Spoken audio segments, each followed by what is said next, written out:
오늘 우리에게 주신 이 창세기 말씀은 장 여기 이 부분이 이제 마지막 장입니다.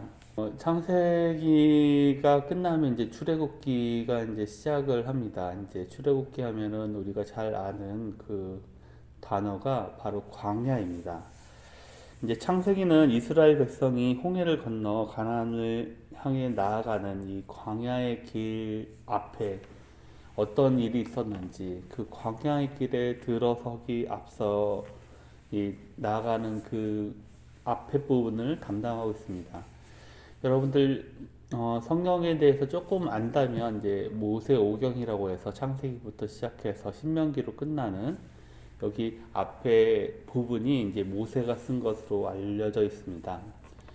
모세가 이제 그 앞에 성경을 쓰면서 이 창세기를 언제 썼는가 하면은 바로 이제 광야의 길을 나서면서 이제 창세기를 기록합니다. 근데 이제 광야하면 여러분들 제일 먼저 떠오르는 단어가 고난일 것입니다.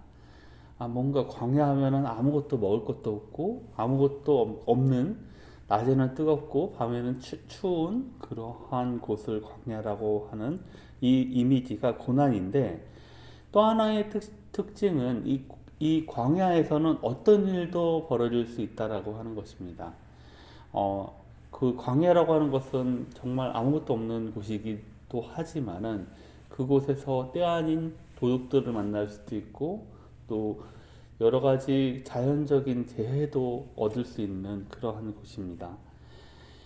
오늘은 또 이것도 내일은 저것 이렇게 배회하느라 인생이 어떻게 펼쳐질지 모르고 또한 불확실한 곳이 바로 광야입니다.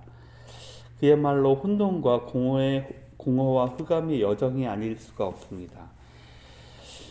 하나님은 이런 여정 중에 있는 그런 우리들에게 이 창세기 말씀을 들려주고 있습니다. 창세기에 나오는 인물 중에서 특히 오늘 이제 야곱이 죽고 난 다음에 야곱의 그 장례를 치르고 있는 중인데, 이 야곱이야말로 정말 광야와 같은 그런 여정을 산 인물 중에 하나입니다. 그의 삶과 죽음을 살펴보면은 굉장히 파란만장하죠. 어렸을 때 형 에서를 이제 속여가지고 장자의 축복을 어떤 면에서는 빼앗은, 속여서 이렇게 빼앗는 일이 벌어지고 형의 그 분노를 피해가지고 외삼촌의 집에 갔다가 또 되돌아오는 길도 있고, 또 나중에는 또 자기가 너무나도 사랑했던 요셉을 잃어버리기도 하고 정말 많은 일들이 벌어지는 그러한 여정을 거치고 있습니다. 그런데 그럼에도 불구하고 이런 광야의 길에 그런 혼돈한 길을 걸어왔을지라도 이 야곱이야말로 하나님의 영이 함께 하셔서 참 빛나는 인생이 아닐 수가 없음을 우리가 볼 수 있습니다.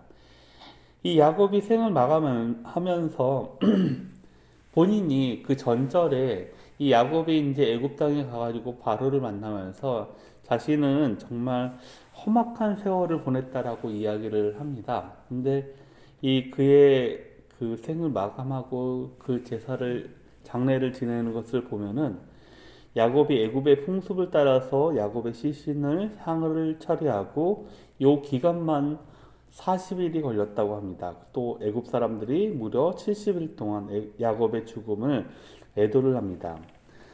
이 애도를 마친 후에 요셉은 야곱의 유언을 따르기 위해서 바로에게 아버지를 가나안 땅에 장사하겠다고 이야기를 하고 바로는 이를 허락합니다.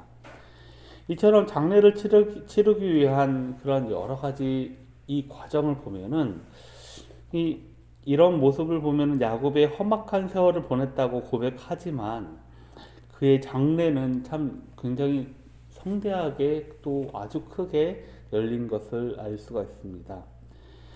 이처럼 광야와 같은 험난한 세월을 보냈지만 야곱은 하나님의 영으로 은혜가 충만했던 사람이고, 우리에게도 이 광야와 같은 우리 인생 자체도 앞으로 어떤 일이 벌어지는지 확실하게 아는 사람들도 없고 또 여러분들의 인생에 항상 물론 즐거운 일만 가득하기를 바라지만은 인생 자체가 막 그렇게 즐거운 일만 가득하지 않을 때가 있는데 이런 것을 광야에 빗대어 이야기를 하자면 우리에게 이 야곱이라고 하는 인물은 하나의 길잡이가 될 수가 있다라고 생각을 합니다.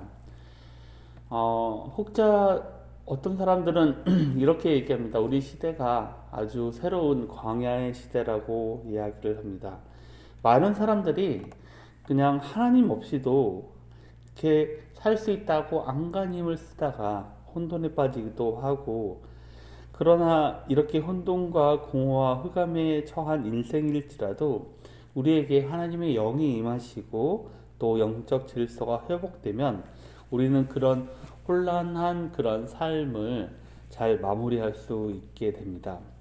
빛으로 찾아오신 주님을 영접하는 사람은 믿음의 공동체 안에서 영원한 생명의 은혜를 누리게 됩니다. 여러분들도 이 공허하고 혼돈스러운 이 광야와 같은 그 삶 속에서 하나님만을 의지하면서 또 빛으로 찾아오신 주님을 영접하는 사람이 되시기를 주님의 이름으로 간절히 바라겠습니다. 그러므로 말미암아 여러분들 삶 속에서 이 야곱과 같은 그러한 삶을 살기를 간절히 바랍니다.